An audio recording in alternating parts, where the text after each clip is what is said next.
No, filming up, film them.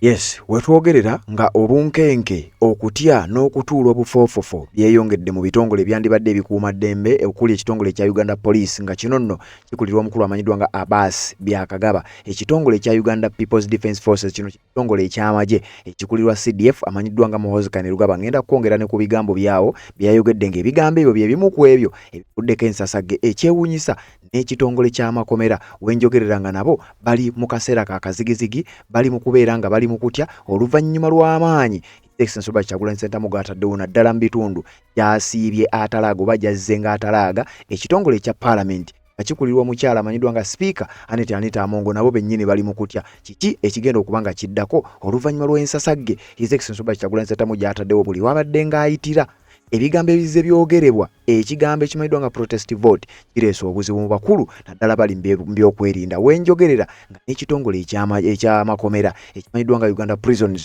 omukulu akikulira ayina ebiragiro by'ayisizza era ng'ebiragiro bino bikakali ogenda biwulira mu mpoozi eno gye nkuleetedde mu katambi kano kennyini k'oli mugenda maaso n'okuba ng'ompulirira so nja kukusaba bw'oba tonaba kuba ng'osubscribe nga kikole kira wansi awo olaba ekigambo subscribe kikwateko kwata kale ka notification tubeere nga tutambula ffenna kuleetedde ebigambo ebikakali ebigambo ebireese obunkenke era ebiri mu kulagira ddala nti abakulu bano balabika either nga bali mu kutya oba nga waliwo ekibagoba kye weetaaga ogenda maaso n'okuba ng'omanya olunaku olwajja oba yesterday but one nakuwadde ebigambo His Excellency Robert Kyagulanyi Ssentamu ayina ebigambo byazze ng'ayogera abakulu ne bibateeka ku bunkenke n'enkuwa ebigambo bya General Muhoozi Kainerugaba ng'ategeeza nti w'omala okulonda dde ewaka ebigambo nno bino bireese ensasagge waliwo olutalo lubaluseewo mu Parliament omukulu oyogola abamanyiddwa nga Kiryowa Kiwanuka attunse n'ababaka ba Parliament okuli Leader of Opposition nga simulala Joel Ssennyonyi wamu n'omubaka amanyiddwa nga Ibrahim Ssemujju Nganda owa Kira Municipality. Olutalo luvudde ku ki? Olutalo lusibuse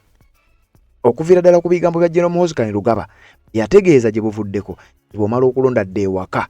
Atone General omukulu Kiryowa Kiwanuka ategeezezza nti ekyamazima bino nnagenza obyogera bamaze kumuteeka ku ntandaalo. Joel Ssennyonyi Ssemujju Nganda bamutadde ku ntandaalo ne bamukalirira nga bamutegeeza ssebo kuva ddi ng'amagye ge gayingira mu nsonga z'akalulu amagye nga ge gasalirawo mu nnansi omala okulonda dde ewaka. Omukulu bimutabuseeko era n'abategeeza nti ekyamazima okulonda oba ebyokulonda amagye tegalina kubyenyigiramu era n'ategeeza nti omukulu General Muhoozi Kainerugaba kyali mugenda maaso n'okuba ng'akola kimenya mateeka. Kiryowa Kiwanuka akukakasizza etteeka likukkiriza okubeera ng'oyimirira meters 20 okuva ku mmeeza erondeddwamu era n'akikira lifayinga meters 20 oba toli ku polling station. Kitegeeza etteeka ligamba tokkirizibwa kubeera ku polling station wabula okkirizibwa okuyimirira meters 20 okuvaawo wennyini wabadde walonderwa. Kyokka nga ye General Muhoozi Kainerugaba yakugambye omala okulonda dde ewaka era ensonga ne bazikuwa ate nga si ye yekka ngenda kukuzzaako ne ku bigambo bya General Nalweyiso era naye agezaako okwenfasayizinga kino nkuwe ku bigambo bya His Excellency bye yamwanukula ebigambo bya David Lewis Lubongo yamwanukula n'abamu ku bannamagye amalala bye bazze boogera wabula nga sinnakutwala eyo ebituuse ku Anita Amongo ono nga ye Speaker owa Parliament y'eggwanga erya Uganda mu bitundu gy'asibuka ye ne Vice President amanyiddwa nga Jessica Alupo ebyabwe si birungi balabiddwako nga baseka amagye mu lukufu oluvannyuma lwa His Excellency Robert Kyagulanyi Ssentamu okugenda mu bitundu ebyenjawulo. Jjukira olunaku olwajjo yabadde mu bitundu by'e Palisa njagala okutegeeza baasiibye abakyala bano ababiri Jessica Alupo ne Anita Amongo bakifuuwa bakizza munda baalabiddwako nga baseka kye bayita amagye mu lukufu oluvannyuma lw'ensasagge oluvannyuma lwa nnamungi w'omuntu okwesomba najja n'ayaniriza His Excellency Robert Kyagulanyi Ssentamu ne message gye yabadde aleese nga message ki y'ekigambo kya protest vote.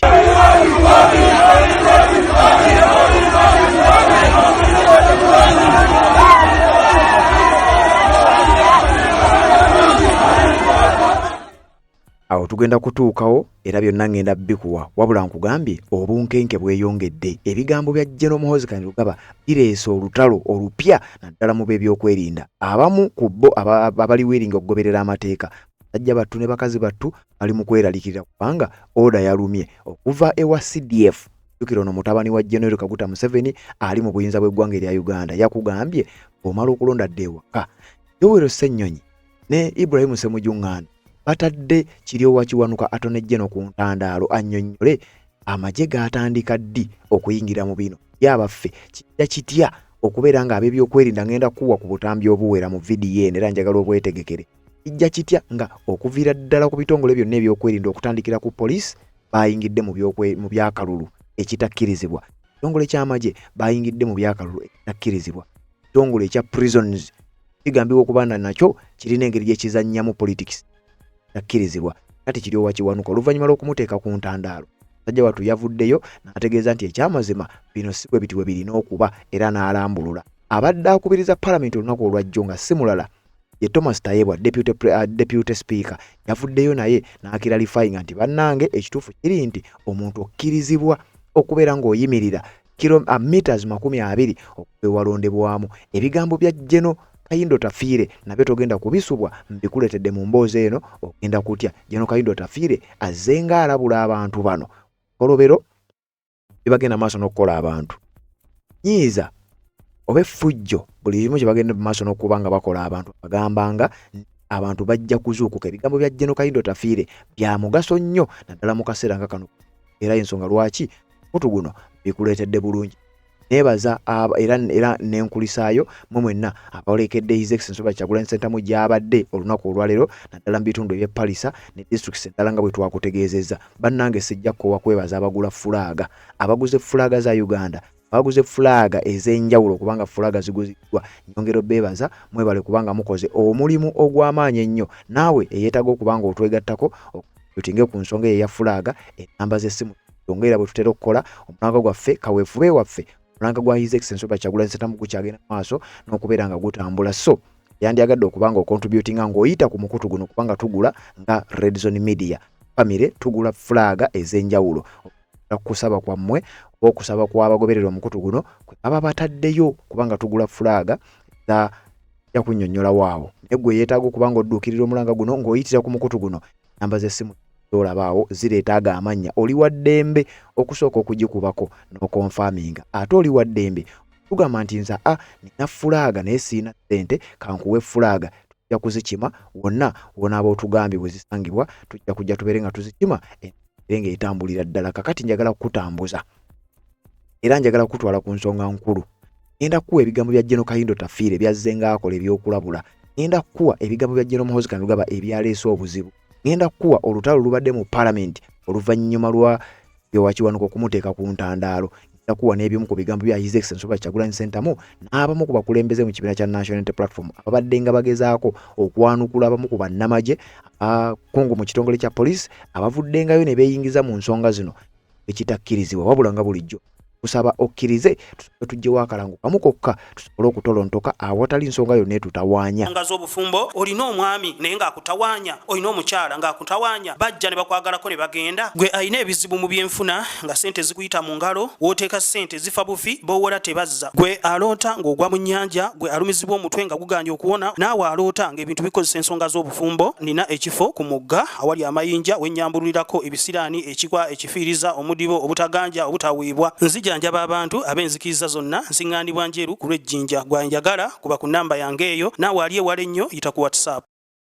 Yes, webale kubanga okyaliko mukutu gwa Red Zone TV, webale kubanga okyagoberera yonna gy'osinzira okubanga gy'otulabira naddala gwatambula naffe. Batonaba kubanga otwegattako kirira wansi awo laba ekigambo subscribe kikwateko kwata kade ka notification tubeere nga tutambula ffenna tandise naki His Excellency Robert Kyagulanyi Ssentamu olunaku olwajjo yasiibye atalaaga ebitundu ebya Teeso sub-region era nga mu bitundu bino bye yatalaaze mwabadde n'ebimu ku ebyo ebisibukamu abamu ku bantu abeeyita kaŋŋambe ab'amaanyi mu gavumenti eno Yoweri Kaguta kubano tijja kulekayo omukyala akubiriza Parliament amanyiddwa nga Anita Amongo Naalongo ono y'omu ku abo ababadde nga bavaayo ne bakola statement yeewaabwe gyasibu eri kye NUP olunaku olwaleero bimukalidde ku matama oluvannyuma lwa Namungi w'omuntu okuvaayo n'ayaniriza Ssentamu ekintu ekibadde tekisuubirwa era olunaku olwajjo ojja kunsonyiwa olunaku olwajjo Anita Amongo kirabika teyalabiseeko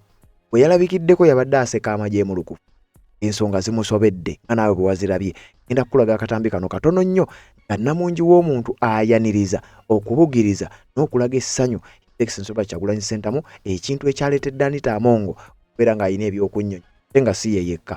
Vice President w'eggwanga erya Uganda nga Jessica Alupo naye mu bitundu bino gy'ava babadde nga balina narrative etambuzibwa eno teri kye bayita NUP kakati laba ekibaddeyo.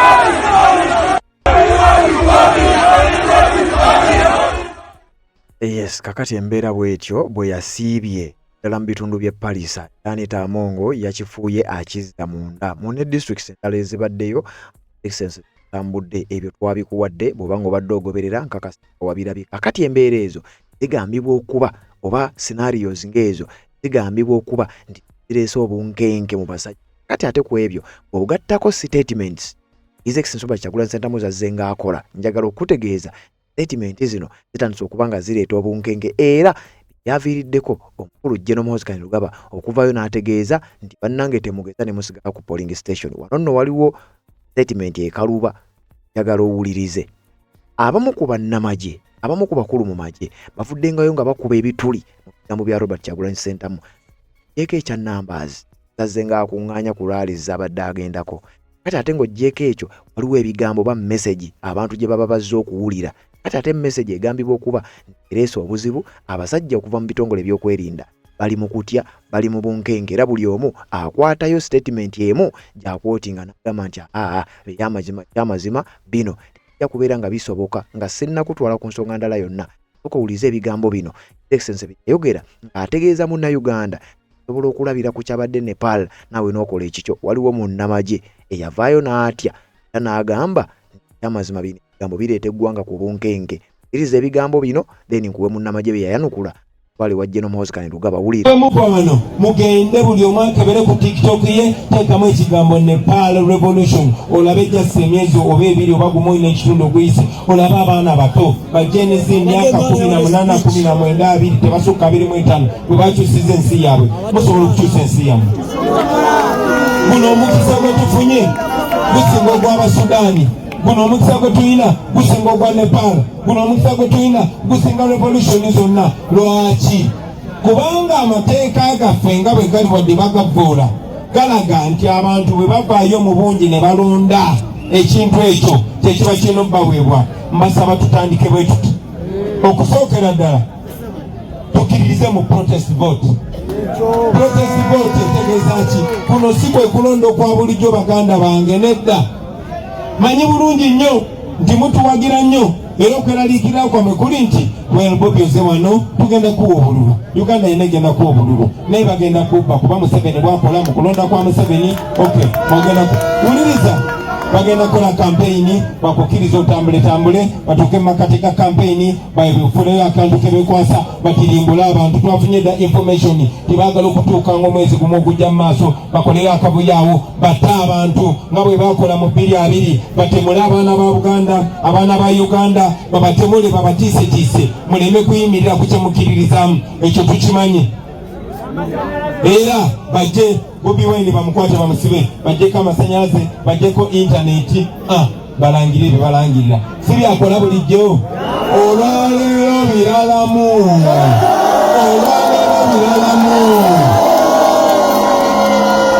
luli baali beekwasa covid kati waliwo covid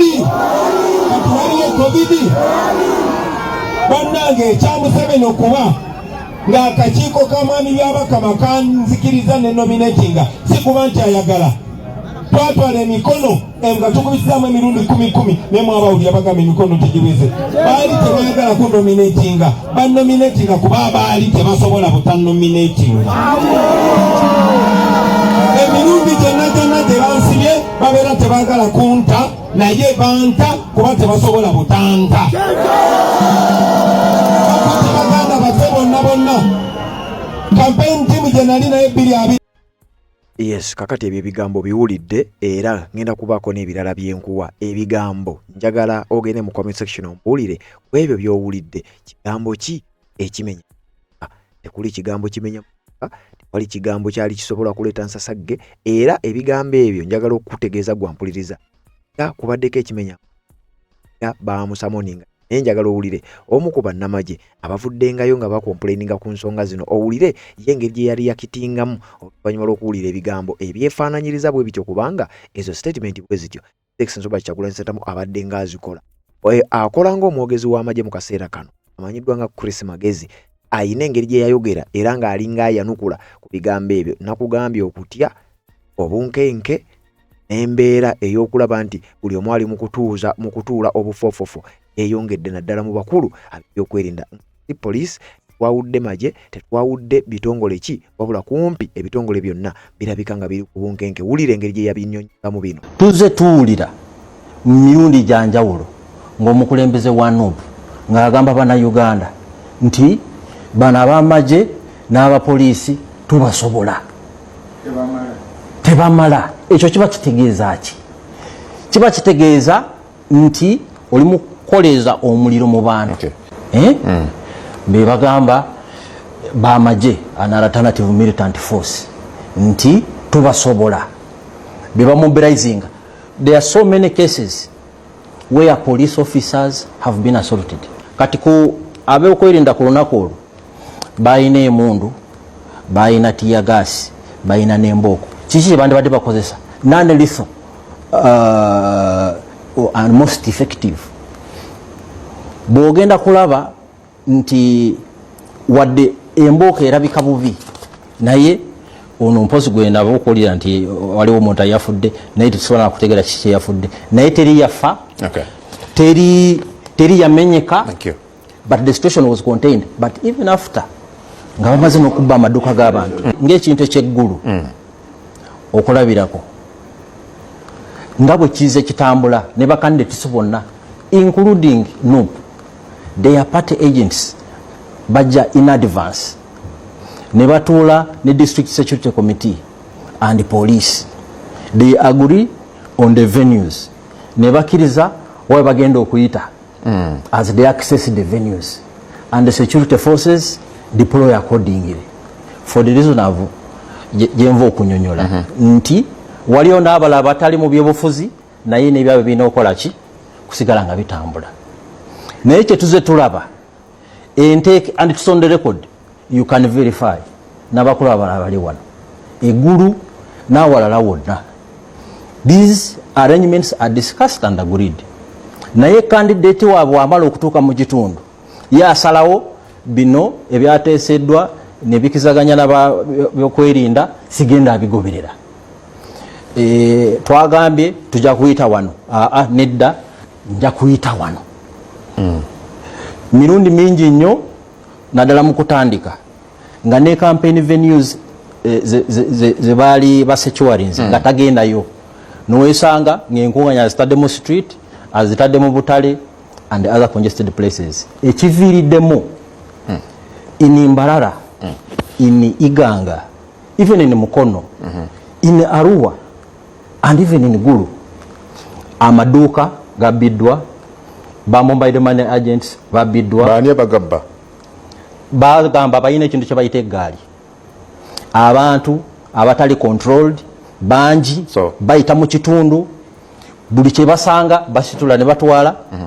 In Arua, for instance, 17 cyclists lost motorcycles mu kavuyo. Ba mobile money agents babibwa n'ebirala, sente, masimu, ensawo z'abakyala.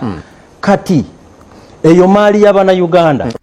Eno special offer eri gwe wenna omwana amanyi okufumba emmere y'Abuwalabu, amanyi okwogera Oluwalabu, nga wali agadde okola mu ggwanga lya Kata nga housemaid.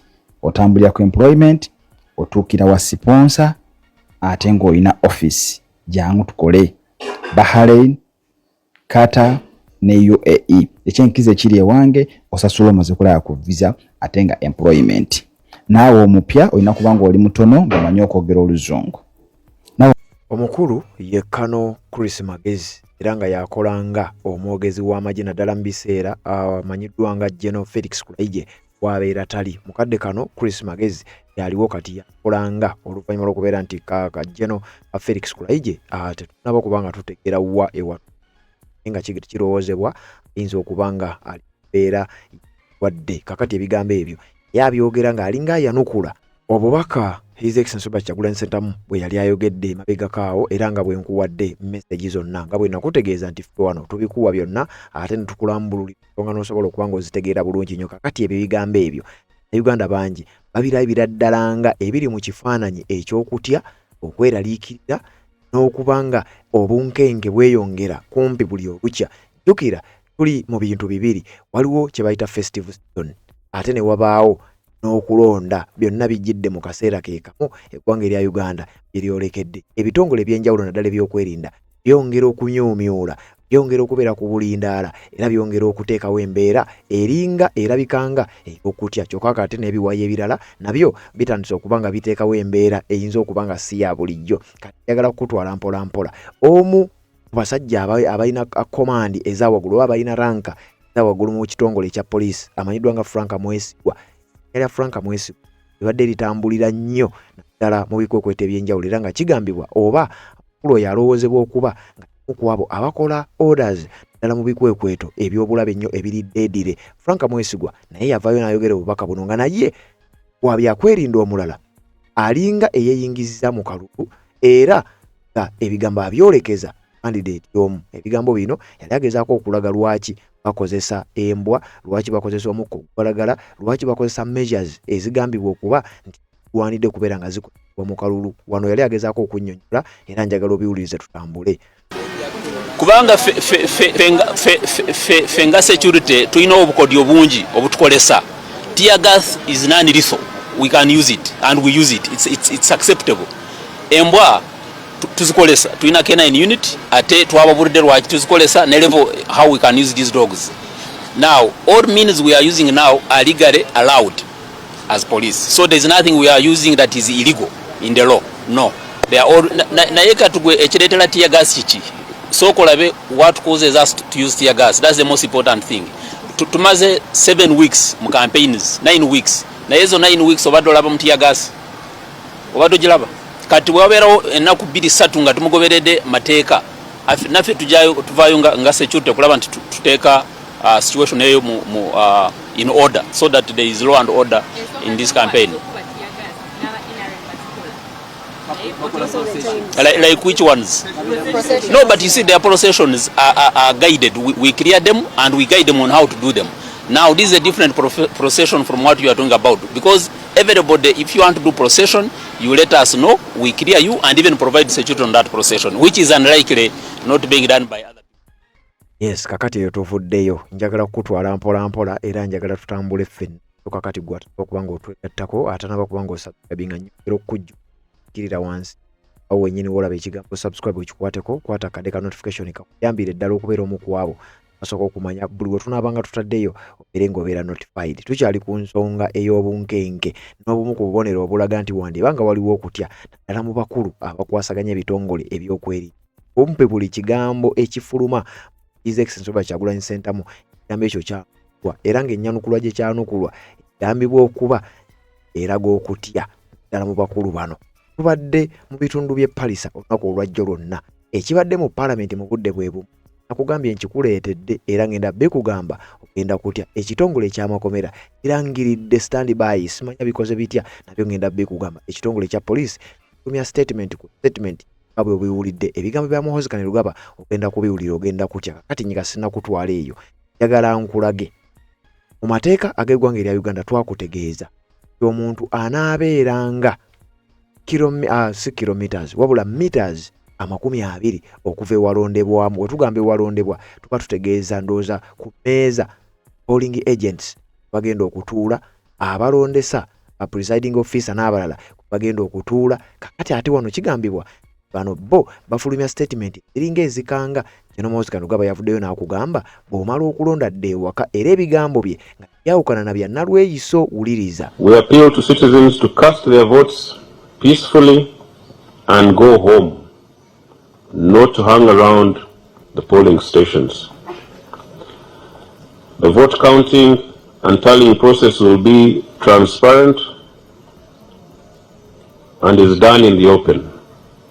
Each individual candidate's agents will be present, and these include presidential, the directly elected MPs, and women MPs. That is on the 15th of January, 1 month from now, 1 month from today. Local and international election observers will also be present, and so will the media. So there is no need for people to hang around saying they are protecting votes. The process is transparent, and all these measures are in place to make sure that that transparency is clear for all to see. Therefore, there will be enough scrutiny to ensure that the election process is transparent, free and fair, and above all, credible. Those who try to cause trouble, as I've heard some people proclaim, will be dealt with swiftly and with all the tools at our disposal and in accordance with the law. Era kabonero akalaga okutya akugambye bw'omala okulonda odde ewaka so si nti bw'omala okulonda oyimirire meters 20 ng'amateeka bwe galagira. Wuliriza bulungi nnyo ebigambo bino tebyawukana bigambo bya General Nalweyiso yogera gye buvuddeko era ye yabiyisiza mu kigambo ekimanyibwa nga protest. Wano nno njagala tutambula empola gano magye ag'eggwanga erya Uganda People's Defence Forces balina okubeera neutral, balina okuba nga tebeeyingiza mu bino, balina kuprotectinga buprotectinzi. Kino Muhoozi Kainerugaba yaduumiramu. Kati Afande Nalweyiso omukyala kyasinze okubeera ku ranka eya waggulu mu magye yayogerako era ebigambo bye bimu. Olunaku lw'okuba akalulu lujja kubaawo nga 15 January. Ova wakaawo ogende okusuula akalulu ko mu bokisi. Mpulyawo ekigambe, mpulyawo bagamba genda olonde okakuume osulewo simanyi okola otya. Wali tewali mmere, tewali toyireti ezisobola okwakomodatinga abalonzi ab'ekyalo. Tetulinawo kifo kya kukola susu. Omulimu gwo omubaka wo gwowesi gwo candidate wo president gwowagira ne MP bagenda kubalonda olunaku lumu. MP bamuwadde abantu aba babiri era nagenda ku kyalo n'abatunulira mwenna bali ku kyalo n'alondamu abantu abo bagende bamukuumira akalulu.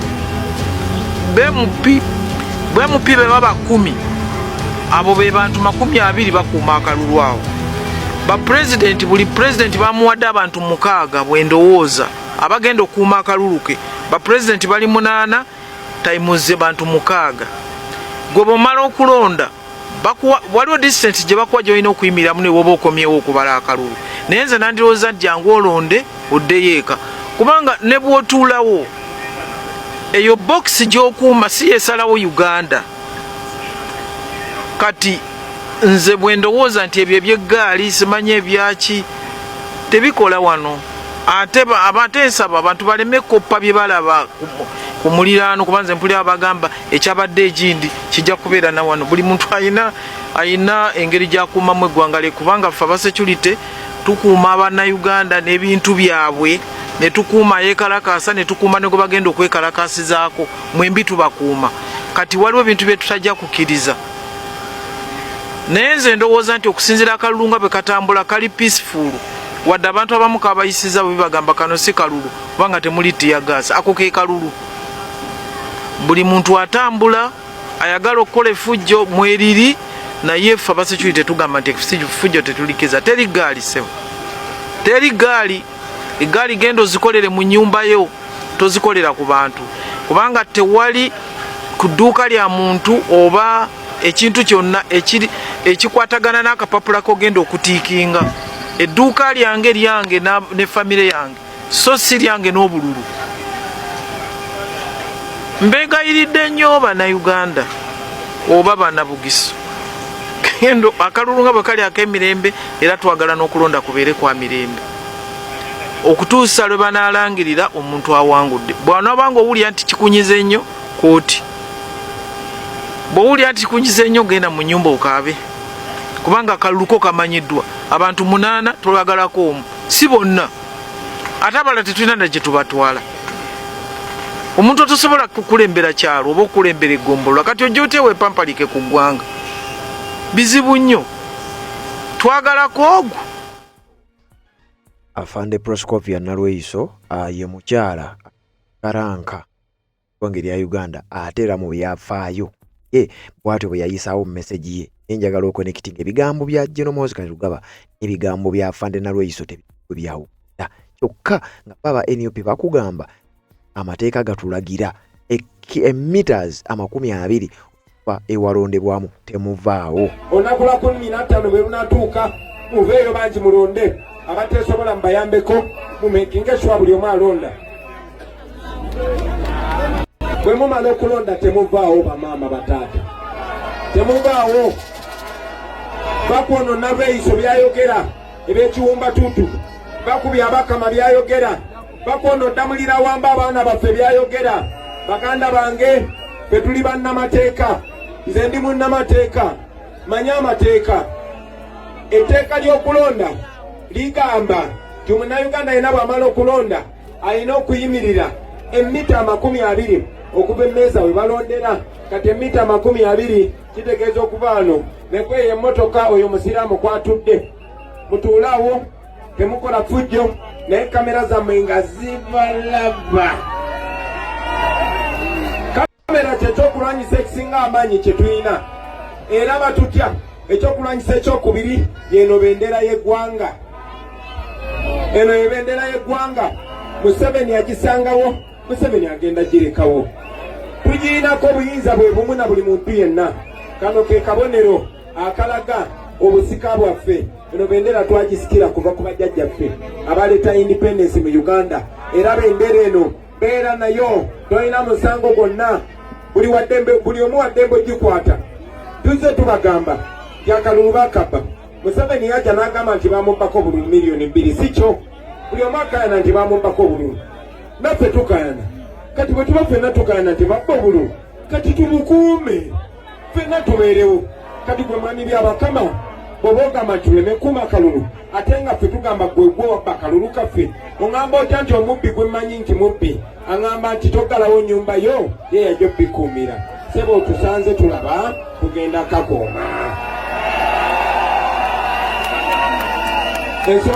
Ebyo ebigambo byayogerwa Jackson Soba Kyagulanyi Ssente makulo yagenda zaalinga ennaku z'omwezi 2 gwali mwezi Novemba bwe baseerabidde ya campaigning empaka ezaako okwenfasizing ebigambo ebyo era ng'ategeeza amateeka gabakkiriza ng'agezaako bakuutira ku polling station. Wabula ye ekiriyo wakiwanuka kukakasizza yanjawulo meters simanyi lwaki nziyita kilometers 20 okuva ewalondebwamu oba toli ku polling station kitegeeza okkirizibwa kubeera ku polling station ng'okulonda, wabula okkirizibwa okuyimirira meters nga 20 okuvaawo ewabadde emmeeza ey'okulonderamu eyo tugenda kutuukayo era ebigambo ngenda bikuwa ogenda kubiwulira. Olutalo no lubadde lw'amaanyi mu parliament lunaku olwajjo bwe byabadde bitambula ku bigambo bya His Excellency Robert Kyagulanyi Ssentamu gerezeeko ebya Secretary General okw'ekibiina kya National Platform naye ayongereza ku nsonga emu bagende mu maka gaabwe mubalindirire balangirire ku radio ebyo bigambo ani kubona singa mumanyi timwagala kukola by'amazima na bwenkanya lwaki temwagala abantu basigale ku polling station balabe ekigenda mu maaso. People power. Teri teeka n'erimu erigamba nti omuntu bw'amala kulonda ate ewaka. Tugenda kulonda, bwe tumala kulonda bw'ova wali w'olondera oyimirira mu mabbali wano naye n'osigala ng'olaba ekigenda mu maaso awo. Era omuntu yenna agezaako okkakwatamu kyova n'abagambye nti kola olunaku people power. nga nawo 18 awo bwe twagala okulaba faces ezismilinga nga president amaze omulangirira naye nga 15 nga 16 mulina okubeera nga muli banyiivu nnyonnyonnyo buli omuteekako feesi y'enyiivu ndabe buli omunyiiga saagala kulaba omulaba maama oyo twagala mwena mubeere bwe mutyo munyiige bakimanye nti singa bakola era mbagambe tebakola ki kubanga basawo ne bannyabo abantu bakambye okumala ebbanga abakyala bafiira mu malwaliro abaana baffe bafa nga bazaalibwa olw'obutabeerawo abasawo eddagala teririiyo ebyuma tebiriiyo amakubo ge tutambulirako mugalaba mwena embeera y'omusolo mukiraba buli lunaku bagongeza naye obuweereza ne buteyongera embeera z'abantu ze bayitamu muziraba bulungi nnyo.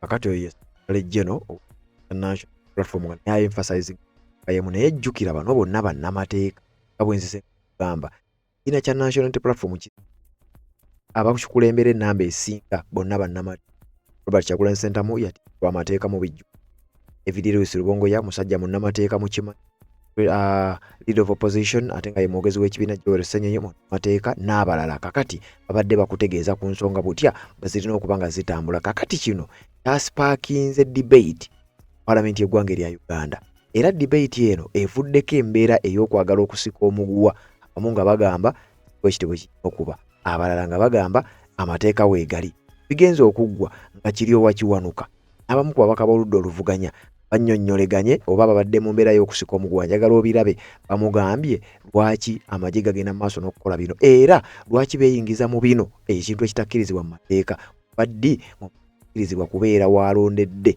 oba kubeera kumpi ne polling station meters 20 wuliriza. We are telling you and you must encourage everyone not to stay at the polling station after voting. If you want, when you finish voting, you leave the polling station. 20 meters an hour, 100 meters, that's perfectly fine, but not at the polling station. The CDF said, go home. He didn't say, stay within the distance that is prescribed in the law. He says, go home. I'm advising you as the Attorney General. I'm not advising you as to what anyone said outside this house. I am telling you, you cannot stay at the polling station after voting. You stay a distance allowed as per the law. We need to get government to tell us where the military, like it did in 1980, December, has now taken over the organization, management and supervision of elections. General Moz, Kainerugaba, the CDF and military have now taken over elections. Leave alone the violence, beating people, military hanging all over. The military has not taken over the management of the election in Uganda. Election is managed by the Electoral Commission. Omukulu agambye tokkirizibwa kala ku polling station ngomaze okulonda kababe mu ababaka ba parliament wabula ate okkirizibwa okuyimirira meters nga 20 bawo wolondedde kakati amagye bibogera ebituufu otekeddwa kudda waka era si kyabuwaze waddembe okudde waka ngomaze okulonda ne si kyabuwaze oloza kuno tekuube kutya awadde akubiriza parliament deputy speaker Thomas Taiwo walabe guli gutyo naye nadda ku saidi y'abantu agambye abako na emikutu y'amawulire egimu nga gyogera naye n'agezaako okulambulula ekituufu kye. I remember, I think it was monitor of 27th of November. I saw there was a story, Electoral Commission ordering voters to go home after voting. Huh? The chairman Electoral Commission. And again I saw several interviews re-emphasizing the same. So I just wanted to know, was this a position of the CDF or it is the position of the Electoral Commission, which, or the law, which the chairman Electoral Commission, which the CDF was emphasizing? I just needed to know. Right, Honorable Speaker and Honorable colleagues, I can say without fear of contradiction that after voting, even you, the members of parliament, you must not stay at the polling station. Yeah, when you're 20 meters away, that's not the polling station. So when we are telling you, and you must encourage everyone not to stay at the polling station after voting. If you want, when you finish voting, you leave the polling station. 20 meters an hour, 100 meters, that's perfectly fine, but not at the polling station. And lastly, Right Honorable Speaker, no, the military has not taken over the management of the election in Uganda. Election is managed by the Electoral Commission. Now, I have a... Embeera y'okusika omugwa, embeera y'olutalo ebadde mu parliament kudde kuba amagye kubanga abeeyingiza mu bigambo. Okanga ebigambo bino byennyini by'owulidde omu ku basajja ab'amaanyi mu gavumenti era y'omu ku abo abayina rank eza waggulu mu magye ng'ali ku ddala lya Major General Kaita Otafiire ate nga yeemulugunya ebigambo bino ate nga ayogera era ng'alabula ebyokwerinda teekeddwa kuyingira mu nsonga zino wabula nga sinnakutwala nsonga za Kahindo Otafiire waliwo n'amawulire genjagala okuwa era nga nago weetaaga okuba ng'ogamba ombuulire bunkenke ya oba ekitongole ky'amakomera bagamba nti balangiridde bayita standby class 1 ekitongole ky'amakomera Uganda Prisons wabula ensonga gye bataddewo lwaki balangiridde kino ya festive season and elections gena mu bikujjuko ate era tulimu ekitongole eky'amakomera omukulu amanyiddwa nga Frank Abayine omwogezi yavuddeyo n'ategeeza balangiridde standby class 1 ezo zibanga order ebiragiro by'oku ntikko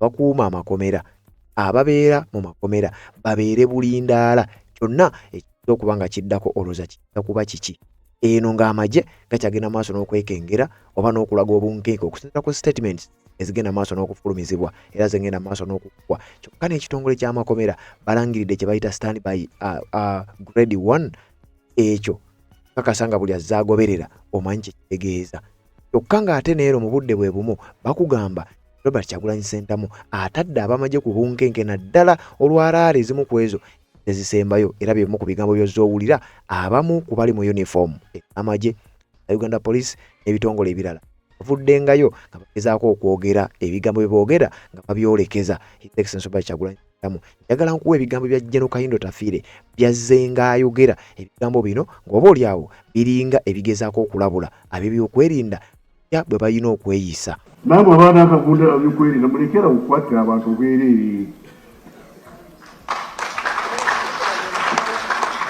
n'abagamba mwe poliisi mwabamagye bw'ogenda kukwata omuntu sooka omanye nti alina ki gye tuyita prima facie case alina omusango twakute Muhammad ate tumaze nawe wiiki bbiri naye omusango teguliwo wakwata waki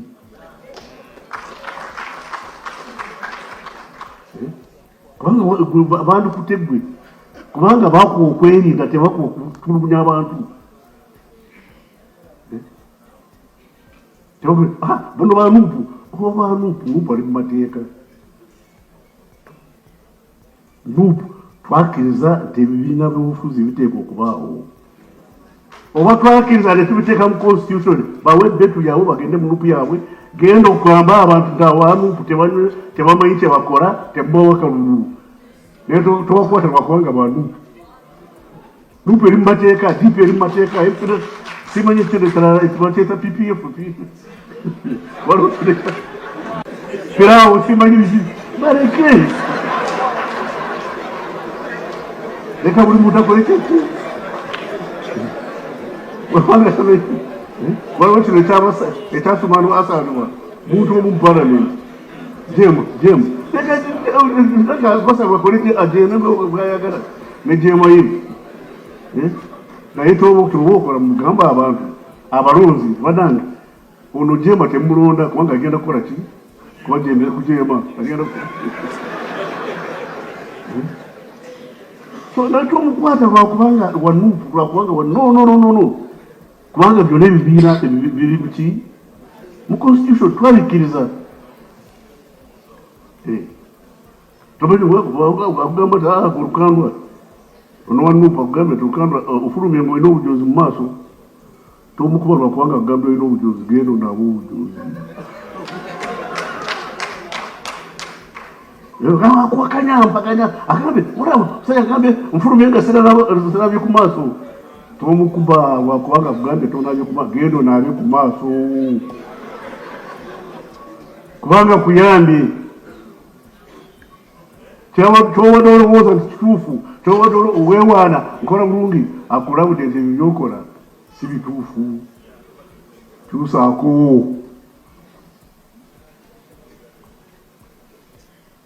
kyusaako tolwana n'oyo akugambye nti empala yo ng'eyulise empala eyulise egenda ogisone leka kumpa oliibwa kubanga kugamba empala yo ekoze eki okunamye please baba security musekukunaka waliwo ebirala byemukola ebitansanyusa naye byakyana kito tebimanyi byetwayitamu tebibimanyi ate bali bano bepanka amaje byemumanyi tubimanyi byetumanyi temubimanyi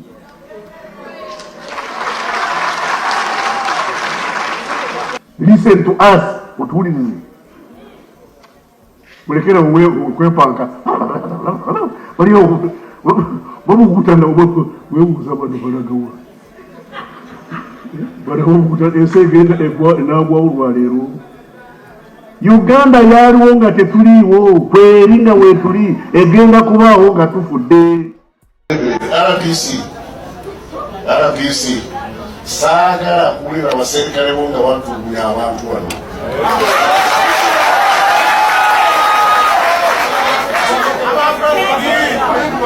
abapoliisi bakume baddembe si balunzi bante saagala kuwulira polisi bakuba balungi okuprovoka okusomooza polisi waliwo abantu batono omulimu gwabwe okusomooza ki okusomooza abaserikale babakube balyoke bakole amawulire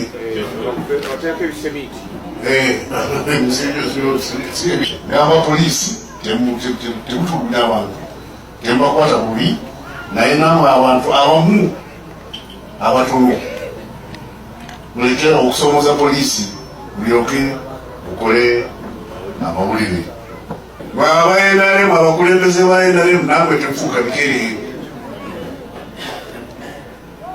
mumanyi bwe mukoma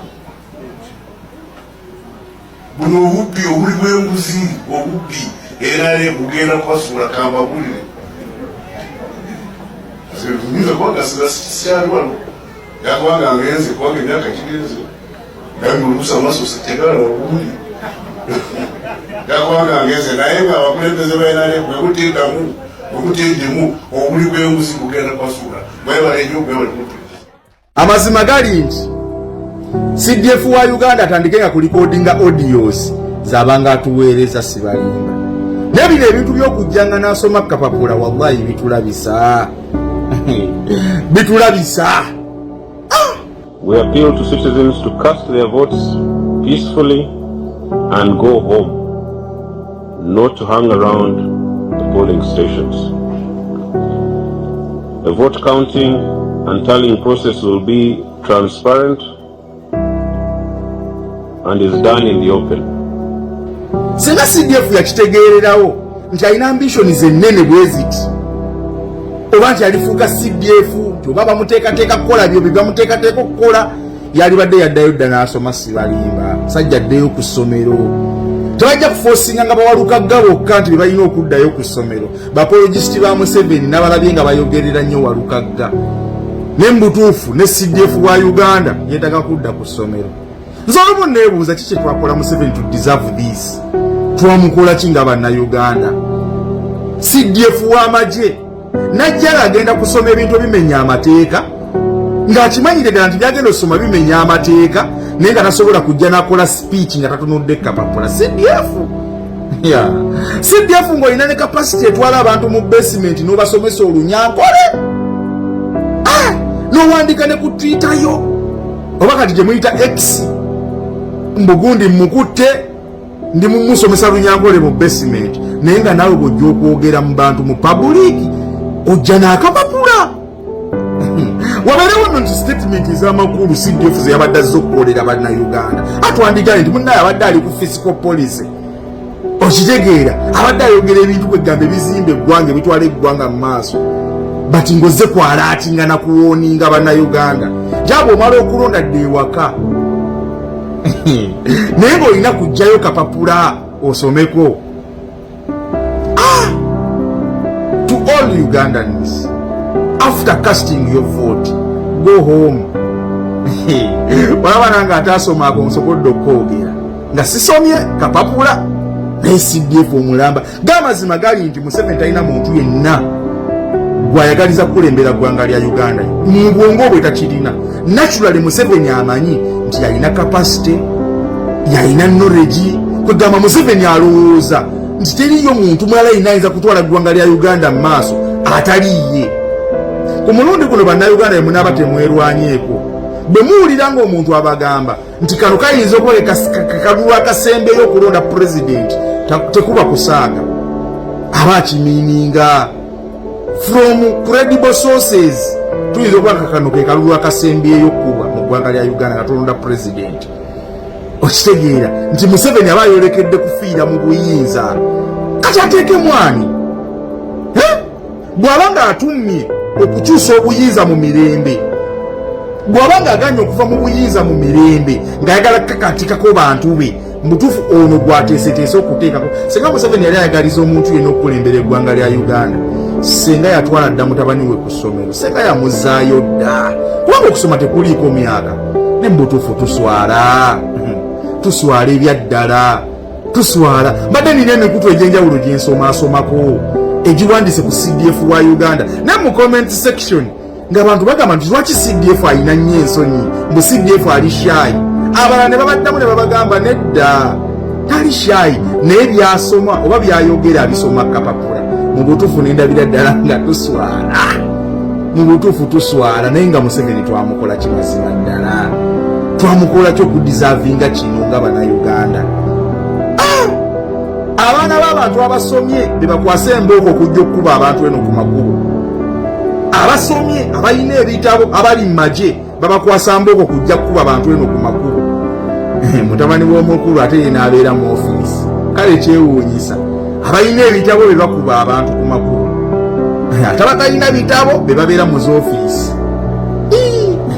Mutabani w'omukulembeze naye ndowooza kyobalaba nga ne bano abaana ba muzeeyi abalaba bano tebeenyigira nnyo mu active politics mu public offices ezo okujjajja nnyo kirabika nabo oluzungu lwabwe lutono ge mazima. Naye ku bazadde b'abaana bano obaani eyali omugezi, obaani abaana gwe baatwala sikitegeera. Musajja ddeyo asome ge mazima, ge mazima omusajja yeetaaga ddeyo asome. Sajja naye addeyo asome, tebagenda kufosinga nga bawalukaga bokka nti walukaga teyasoma abapoligisiti bamubeera bubiiri ki naye nga ate n'owaabwe yennyini ate ng'ali mu bifo ebinene naye nga naye ebitabo bwe taano naye gwe tuswala byaddala tuswala. Peace. nga z'obufumbo olina omwami naye ng'akutawaanya, olina omukyala ng'akutawaanya, bajja ne bakwagalako ne bagenda. Gwe alina ebizibu mu byenfuna nga sente zikuyita mu ngalo, wooteeka sente zifa bufi b'owola tebazza. Gwe aloota ng'ogwa mu nnyanja, gwe alumizibwa omutwe nga guganja okuwona, naawe aloota ng'ebintu bikozesa ensonga z'obufumbo. Nina ekifo ku mugga awali amayinja wennyambulirako ebisiraani, ekikwa, ekifiiriza, omudibo, obutaganja, obutaweebwa. Nzijanjaba abantu ab'enzikiriza zonna, nsiŋŋaanibwa njeru ku lw'ejjinja. Gwanjagala kuba ku nnamba yange eyo, naawe ali ewala ennyo yita ku WhatsApp.